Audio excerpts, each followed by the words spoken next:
আমি একটু পটভূমি বলে তারপরে এখানটায় আসবো।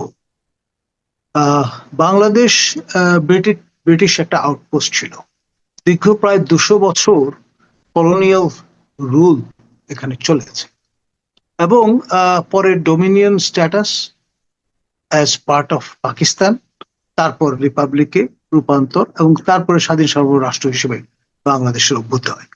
এই পুরো প্রক্রিয়াটায় আপনার শুরু থেকেই মানে ভারত আমাদের প্রতিবেশী রাষ্ট্র চুজ করেছে সোভিয়েত অরবিটে কিংবা আপনার জোট নিরপেক্ষ অরবিটে আবর্তিত হতে, আর বিপরীতে পাকিস্তান রাষ্ট্রটি মার্কিন ওয়েস্টার্ন অরবিটে ঘুরপাক খেয়েছে। এবং ইউরোপ এবং নর্থ আটলান্টিকে যে ন্যাটো, তার এশিয়ান ইকুইভ্যালেন্ট সিওটো সেন্টোর যে জোট, তার অন্তর্ভুক্ত ছিল দেন মাগরিবে পাকিস্তান, মাশরিকে পাকিস্তান। এবং মাশরিকে পাকিস্তানে যেখানটা সিওটো সেন্টোর আপনার হেডকোয়ার্টার ছিল ঢাকার মহাখালীতে, সেটা খালি জার্সি পাল্টেছে। আপনার বাংলাদেশ স্বাধীন হওয়ার পর সেই প্রেমিসেসেই আমরা দেখলাম একটি আমেরিকান আইএনজিও জেকে বসলো, নাম আইসিডিডিআর। বেসিক্যালি আমাশয় এবং উদরাময় এই দুই জীবাণু নিয়ে গবেষণা, আউটরিচ প্রোগ্রাম চাঁদপুরের মতলবে, আর ওইদিকে টেকনাফের কক্সবাজার জেলায়। এখন এটা বেসিক্যালি জীবাণু যুদ্ধের যে গবেষণা, তার পরীক্ষাগার। এখন বেসিক্যালি কিন্তু এই যে সমর কৌশল, সমর উদ্ভাবন, তার বলের মধ্যেই থেকে গেল, কিন্তু বের আর হতে পারল না। যদিও আপনার 72 থেকে 75 এই সময়টায় আমরা সোভিয়েত অরবিটে ঢুকে পড়েছিলাম, কিন্তু 15ই আগস্টের পট পরিবর্তনের পরে আমরা ফার্মলি কিন্তু ওয়েস্টার্ন এই অরবিটে আবার চলে যাই। এবং আপনার এই লম্বা সময় ধরে আপনার এই অগাস্ট বিপ্লবের আগ পর্যন্ত পারদ ওঠানামা করেছে। এবং ঐতিহাসিকভাবে যেহেতু ব্রিটেনের কলোনি ছিল বাংলাদেশ, সেই জন্যে মার্কিনিরা সিভিল সার্ভিসের যে বিষয় আশয়গুলো, সেগুলো দেখাশোনা, মেন্টরিং এর দায়িত্ব দিয়েছিলেন ব্রিটেনকে। আমার পিএইচডি সুপারভাইজার ডক্টর ডোনাল্ড কার্টিসের নেতৃত্বে প্রথম ম্যানেজিং এট দ্য টপ, অর্থাৎ জয়েন্ট সেক্রেটারি লেভেলের কর্মকর্তাদের প্রশিক্ষণের ব্যবস্থা করা হয় ব্রিটেনে, এবং তার ধারাবাহিকতা দীর্ঘদিন ধরে চলেছে। আর মিলিটারি এস্টাবলিশমেন্ট, যারা পিপল ইন ইউনিফর্ম, তাদের প্রশিক্ষণ এবং আপনার শোল্ডার রাবিংটা কন্টিনিউ করেছে আমেরিকার সঙ্গে। এবং বেসিক্যালি আপনার যেহেতু ব্রিটিশ কলোনি ছিল, সেই কারণে আমেরিকানরা ব্রিটেনের মাধ্যমে ওই লেন্স দিয়ে বাংলাদেশকে দেখবার চেষ্টা করে। এই বিষয়টা খুব ভালো করে বোঝেন প্রফেসর ইউনুস।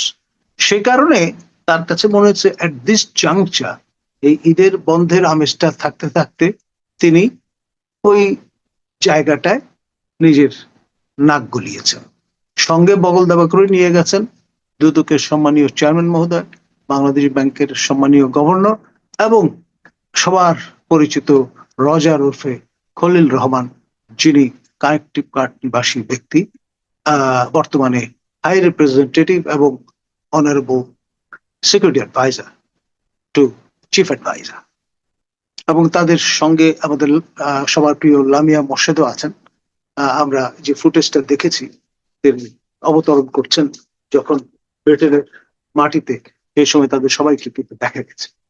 আর যাই হোক, আপনার যেই বিষয়টি খুব গুরুত্বপূর্ণ, সেই কারণেই আমরা দেখলাম যে তার সেই হোটেলে তিনি বৈঠক করেছেন আপনার ব্রিটেনের ন্যাশনাল সিকিউরিটি অ্যাডভাইজার আপনার জনাথন পাওয়েল মহোদয়ের সঙ্গে।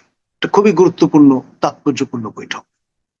কারণ state within state actor matter করে ব্রিটেনের মতো জায়গায়, আমেরিকার মতো জায়গায়, এবং সেখানে সবকিছু তার দ্বারা আবর্তিত। ব্রিটেনে যেমন রাজার প্রিভি কাউন্সিল ম্যাটার করে, এবং MI6 বৈদেশিক যে সম্পর্কগুলো আছে, সেগুলোর গতি প্রকৃতি নির্ধারণ এবং বুঝবার ক্ষেত্রে গুরুত্বপূর্ণ নিয়ামক হিসেবে ভূমিকা পালন করে।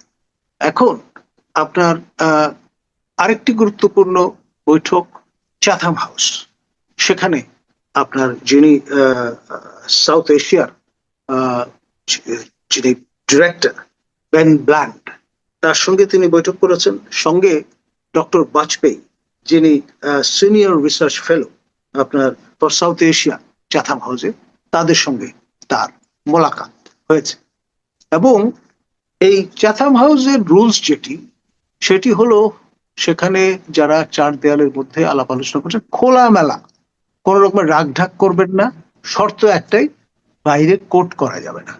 যা কিছু আলোচনা করছেন সেখানেই থাকবে, এবং যা কিছু আপনি রিসিভ করলেন অন ইয়োর এন্ড, সেগুলো আপনার কগনিশন যে পাওয়ার এবং অ্যানালিটিক্যাল যে বেন্ট, সেটি শার্পেন করতে চমৎকার ফুড ফর থট আপনাকে প্রদান করবে।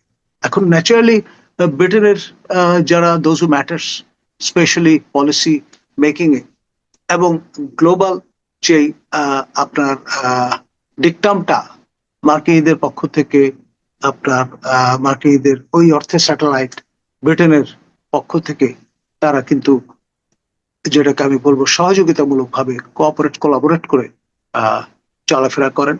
আপনার ভুলে গেলে চলবে না, ব্রিটেনের রাজা হেড অফ দ্য কমনওয়েলথ, আর ব্রিটেনের এই কমনওয়েলথের একটি সম্মানিত সদস্য রাষ্ট্র হচ্ছে বাংলাদেশ, এবং এই রাষ্ট্রের বর্তমান সরকার প্রধান হচ্ছে মাননীয় প্রধান উপদেষ্টা, যদিও তিনি অনির্বাচিত এবং accountable known to the people ওই অর্থে, যেহেতু তার ম্যান্ডেট নেই। তৎসত্ত্বেও অ্যাসপায়ারেশন যেটা খেয়াল করেন, সেই জন্য প্রফেসর ইউনূস কিন্তু তার এই বিলেত যাত্রার প্রাককালে ব্রিটিশ হাইকমিশনে গিয়েছিলেন এবং সেখানে বৈঠক করেছেন হার এক্সেলেন্সি দি হাই কমিশনারের সঙ্গে। এবং আপনার ব্রিটেনে এসেও রাজা চার্লস দ্য থার্ড এর সঙ্গে আপনার নৈশভোজে তিনি মিলিত হবেন। এখন ধরুন আপনি যখন প্যালেসে যাবেন, রাজা তার একজন সম্মানিত সাবেক প্রজাকে আপনার বিনা খেলাতে বা আপনার বিনা সুভেনিরে খালি হাতে ফেরাবেন না। তো সেটা নিয়ে প্রচুর হইচই হচ্ছে। তারপরে আপনার হইচই হচ্ছে ব্রিটিশ অনারেবল প্রাইম মিনিস্টার স্টামারের সঙ্গে বৈঠক হচ্ছে কি হচ্ছে না, এবং তিনি কানাডায় আছেন না ব্রিটেনে আছেন, এটা নিয়ে একটা ধোঁয়াশা তৈরি করেছে। সবই কিন্তু খুব স্কিলফুলি করা হয়েছে। প্রফেসর ইউনূস চমক দিতে ভালোবাসেন, বড় মাঠের খেলোয়াড়। আপনার কবওয়েব যেটা তৈরি করা হয়েছে, এটা খুব সিস্টেমেটিক্যালি, ঠান্ডা মাথায় এবং সিমুলেশন গেমের মতো। মনে রাখতে হবে, is the best marketing expert of the Asian continent, in general, south Asia per say, and Bangladesh in particular.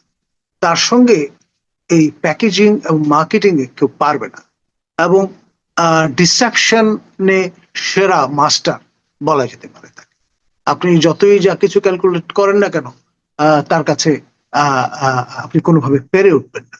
এই ধরনের একজন অকুতভয় এবং অপ্রতিরোধ্য পার্সোনালিটি। দেখুন, সকাল 9টা থেকে 11টা এই টানা 2 ঘন্টা 1-to-1 মিটিং, আর কেউ কিন্তু থাকবেন না সেখানে। এখন অনেকের ধারণা যে প্রফেসর ইউনূস আপনার যেহেতু দুধে বিচক্ষণ এবং সিনিয়র একজন অ্যাক্টর, তিনি ইন এ ওয়ে আপনার মস্তক নুয়ে আগ্রহ দেখিয়ে এই বৈঠকে বসছেন এমন একটা দিনে, যেদিন তার শেষ দিন ব্রিটেন সফরের। খেয়াল করেন, তার মানে 12 তারিখ বা 13 তারিখ সকাল পর্যন্ত বিএনপি ঘরানার মানুষজন কিন্তু বিরত থাকবেন, কোন রকমের ঝই ঝামেলায় যাবেন না, যেটি আওয়ামী লীগের লোকজন বা হাসিনার সমর্থকরা করছেন। আপনার সিরাজগঞ্জের সাবেক অনারেবল মেম্বার অফ পার্লামেন্ট আপনার হাবিবে মিল্লাতের নেতৃত্বে আমরা যেটা দেখলাম।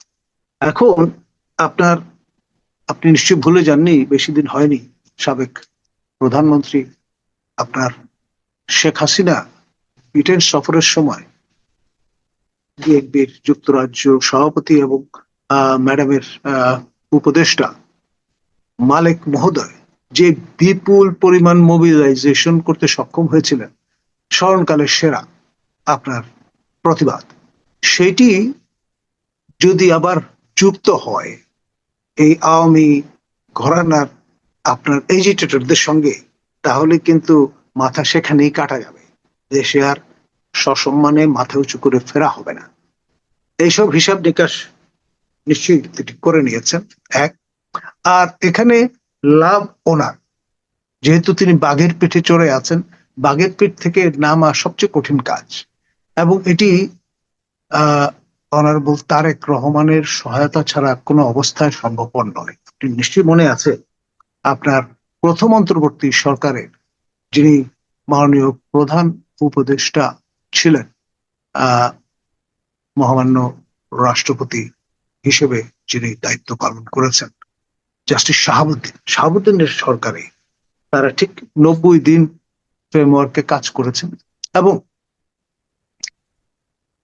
সেরা একটা নির্বাচন আমাদের নির্বাচন ইতিহাসে সেটি উপহার দিয়ে বাড়ি চলে গিয়েছিল এবং নেগোশিয়েট করেছিলেন এক্সিট রুট। সরাসরি নিজে কোন রকমের ভনিতা করেননি, তিনি বলেছেন যে ভাই আমাকে আমার অমল ধবল চাকরিটি ফিরিয়ে দিতে হবে।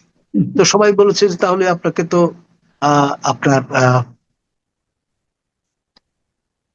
সংবিধান সংশোধন করার প্রক্রিয়ায় যেতে হবে। তখন উনি গো ধরেছেন যেভাবে হোক সেটি করতে হবে।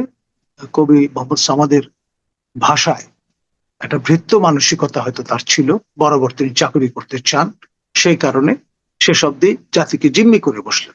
তিনি জাতির উদ্দেশ্যে ভাষণ দিয়ে বসলেন, বললেন যে আমার ওটার ব্যবস্থা করেন, আমি দ্রুত বঙ্গভবন ত্যাগ করতে চাই, এবং পাবলিক করে দিলেন বিষয়টা।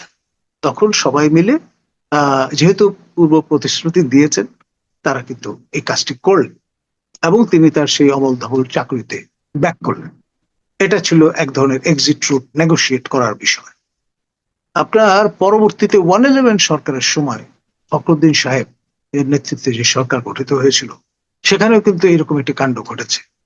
আগে থেকে আগ বাড়িয়ে সাবেক প্রধানমন্ত্রী, সাবেক বিরোধী দলের নেত্রী শেখ হাসিনা, তিনি আপনার যে কাজটি করলেন, তিনি কিন্তু আপনার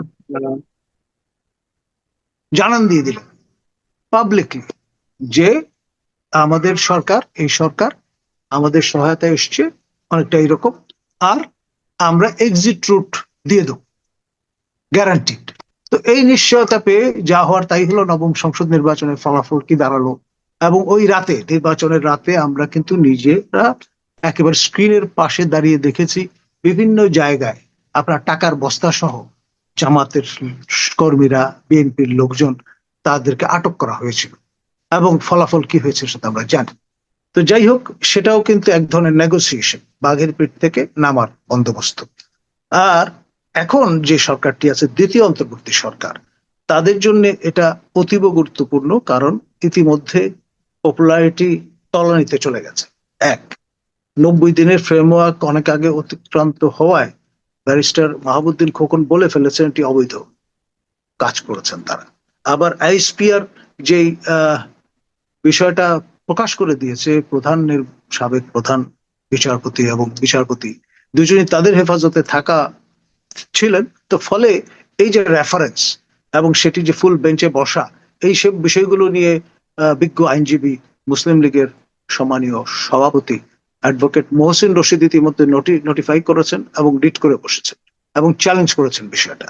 তো ফলে এক ধরনের গোজামিলে ব্যাপার কিন্তু এখানে পাবলিক স্ফিয়ারে চলে এসছে, বিষয়টা নিয়ে কথাবার্তা হচ্ছে।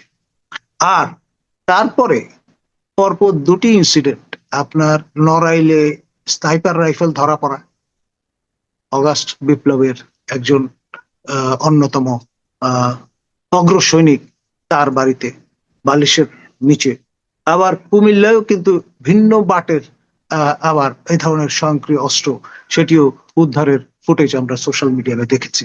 তো ফলে এই যে স্নাইপারদের বিষয়টা যদি ফোরফ্রন্টে চলে আসে, আবার যে ইঙ্গিত করা হচ্ছে যে লস্করে তৈয়বার ইনভলভমেন্ট ছিল, ফলে ব্যাপারটা কি দাঁড়াচ্ছে, রিজিওনাল একটা রেমিফিকেশনে চলে যাচ্ছে। এমনি তো বাজারে কথাবার্তা আছে এটা কালার রেভলিউশন এবং জর্জ সোরস ফান্ডেড রেভলিউশন। এবং জর্জ সোরস মহোদয়ের পুত্র তিনি এশিয়া বিপ্লবের পরে যারা বিপ্লবী তাদের সঙ্গে ফটো সেশন করে গেছেন, প্রফেসর ইউনূসের সঙ্গে বৈঠক করে গেছেন। ফলে দুয়ে দুয়ে চার মেলানোর কেউ যদি চেষ্টা করে তাহলে কিন্তু দোষ